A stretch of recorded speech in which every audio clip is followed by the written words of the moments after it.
அன்புள்ள மகர ராசி அன்பர்களே வணக்கம். இந்த வார ராசி பலன். மகர ராசினருக்கு ராசியில் சூரியன், செவ்வாய், புதன், சுக்கிரன் இணைவு, 2இல் ராகு, 3இல் சனி, 6ஆம் இடத்தில் குரு வக்கரமடைந்திருக்கிறார், அஷ்டமத்தில் கேது. இலக்கியம் தொடர்பான பணிகளில் இருப்பவர்களுக்கு மேன்மையான வாய்ப்புகள் உருவாகலாம். உத்தியோக மாற்றம் தொடர்பான எண்ணங்கள் மேம்படும். பயணங்கள் மூலம் புதுவிதமான அனுபவம் தங்களுக்கு கிடைக்கலாம். புதுவிதமான ஆசைகளால் விரயங்கள் உண்டாகும். உடன் இருப்பவர்கள் பற்றிய பலம் பலவீனங்களை அறிந்து கொள்வீர்கள்.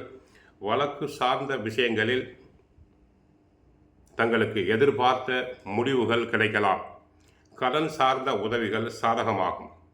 நுட்பமான சில விஷயங்களை புரிந்து கொள்வீர்கள். மாணவர்களுக்கு கல்வி தொடர்பான பணிகளில் ஈடுபாடு உண்டாகும். சிந்தனைகளால் மனதளவில் மாற்றங்கள் ஏற்படும். சுபகாரியங்கள் தொடர்பான எண்ணங்கள் கைகூடும். வர்த்தக பணிகளில் புதிய நபர்களின் அறிமுகம் ஏற்படும். கணவன் மனைவி இடையே புரிதல் உண்டாகும். ராசியில் சூரியன், செவ்வாய், சுக்கிரன் இணைந்திருக்கிறார். சுக லாபாதிபதி எனும் செவ்வாய் ராசியில் உச்சம் பெற்று இருக்கிறார். அவர் 7ஆம் இடத்தை பார்ப்பதால் குடும்பத்தில் மகிழ்ச்சி உண்டு. மன உறுதியோடு எந்த காரியத்தையும் செய்யும் ஆற்றல் அதிகரிக்கும். சொத்துக்கள் பிரச்சனை தங்களுக்கு சாதகமாகும். வெளிநாட்டு தகவல் தங்களுக்கு மகிழ்ச்சி அளிக்கும். பயணங்களால் நன்மை உண்டு. புத்திசாலித்தனத்தாலும் முன் யோசனையாலும் பிரச்சனைகளை சரியாக கையாள்வீர்கள். வாங்கின கடனும் கொடுக்க வேண்டிய கடனும் பைசலாக வாய்ப்பு உண்டு. சுபகாரியங்கள் நிகழும். 3இல் சனி இருப்பதால் தொட்ட காரியங்கள் அனைத்தும் வெற்றி பெறும்.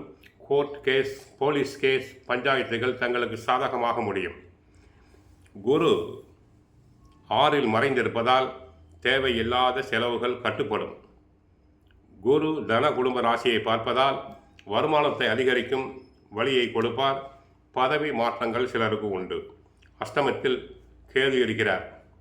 கும்பத்தில் தங்களுக்கு ராகு இருக்கிறார். அதாவது 2இல் ராகு, 8இல் கேது. சிந்தனை, செயல் எல்லாவற்றிலும் நிதானமாக இருத்தல் வேண்டும். வண்டி வாகனங்களில் செல்லும் போது ஜாக்கிரதையாக செல்ல வேண்டும். வாக்கு கொடுத்து மன கஷ்டத்துக்கு ஆளாக வேண்டாம். 6இல் குரு இருப்பது ஒரு வகையில் நன்மை என்றாலும் சில பொல்லாப்புகளும் உங்கள் மன அமைதியை பாதிக்கும். தந்தையாருடன் கருத்து வேறுபாடுகள் வரலாம்.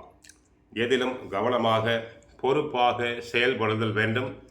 பெண்கள் கணவரை அனுசரித்து செல்ல வேண்டும். அட்ஜஸ்ட் செய்து போக வேண்டும். 2ஆம் தேதி இரவு 10:48 முதல் 5ஆம் தேதி அதிகாலை 4:20 வரை சந்திராஷ்டமம் இருப்பதால் பேச்சில் கவனம் தேவை.